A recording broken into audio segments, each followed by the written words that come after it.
Hello Techies, welcome to my channel Techno Network. So in my previous video, I have explained you about what is Splunk and basics about the Splunk. In this video, we are going to learn what are the Splunk products and what is the Splunk architecture.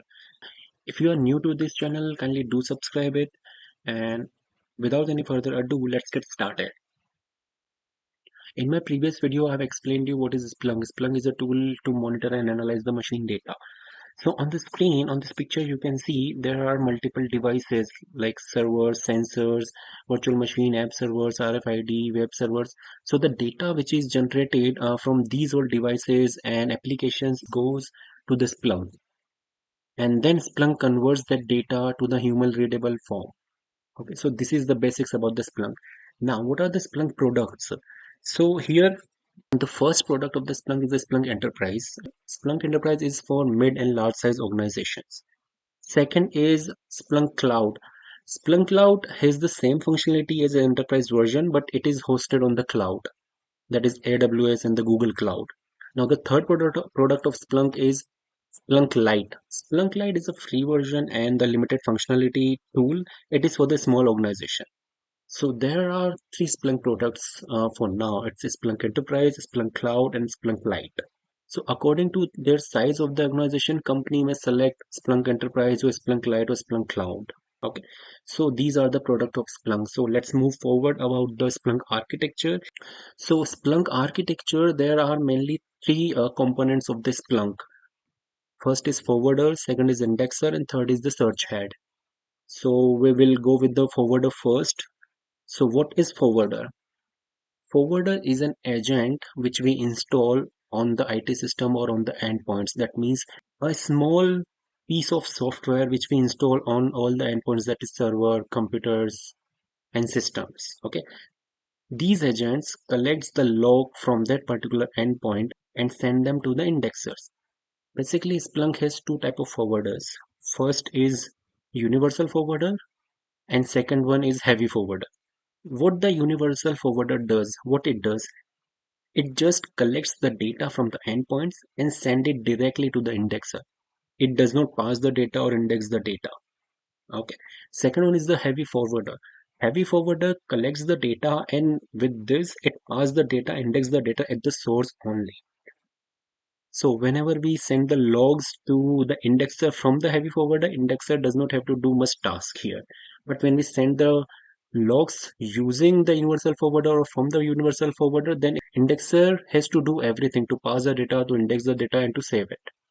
Okay. So this is all about the forwarders. Second is Splunk indexer. The indexer transforms logs and data into events if log received from the universal forwarder. Yeah, that is what I said. If indexer receiving the data from the universal forwarder, then indexer has to do the complete task because universal forwarder just collect the data, collect the logs and send it to the indexer. After parsing the data, indexer stores it to the disk and add it to the index, which enables us to search.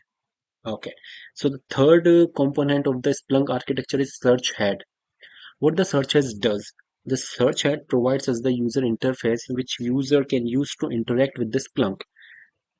Search head, it allows us to search and query the Splunk data with the indexer to gain access to the specific data they request. That means Splunk will get us the complete data, whatever we have written in our query. It searches from that and then extract the data from the indexer based on our query and then shows us the data in the form of the dashboard and reports. So this is all about the Splunk architecture. So mainly there are three components: forwarder, Splunk indexer, and search heads.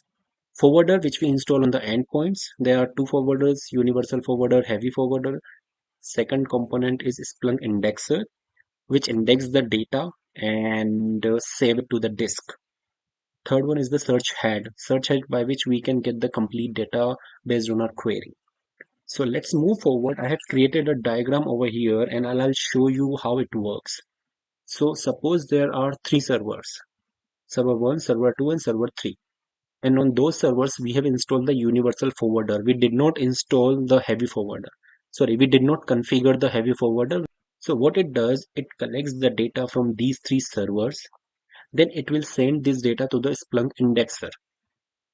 Now, it is the job, it is the duty of the Splunk indexer to parse it and index it and save it to the disk, because Splunk indexer is receiving these data, these logs from the universal forwarder, because we did not configure the heavy forwarder yet. So once the Splunk indexer format it, parsed it, and then save it to the disk, then we can use the Splunk search head. In the Splunk search head, we can type our query, that whatever data which we need. Then the Splunk indexer will get the data, will extract it from the complete database, and then will show us. Now here we can create our dashboard and alerts also. So in future, if we need any specific kind of data, then we can get it from the dashboard. So this is all about the Splunk component and Splunk architecture. Let me go back and just rewind everything. So basically there are three products of the Splunk: Splunk Enterprise, Splunk Cloud, and Splunk Lite. Second, the Splunk architecture. So three components in the Splunk architecture: forwarder, indexer, and search heads. Splunk forwarder is an agent which we have to install on the endpoints. There are two kinds of Splunk forwarder: universal forwarder, heavy forwarder. Second one is the Splunk indexer, which pass the data, format the data, and store it to the disk. Third one is the search head, by which we can get the complete data by typing the query. Okay. Now here there are three servers, and those servers will send the data to the Splunk indexer. Now with the search head, we can get the data which is there in the Splunk indexer. So this is all about the Splunk architecture. So for today, this is all. In my upcoming video, I'll be telling you about the Splunk licensing, and we'll install the Splunk and get some hands-on on that. So thank you for watching this video. If you have learned something from this video, please do like it and subscribe to my channel. Thank you.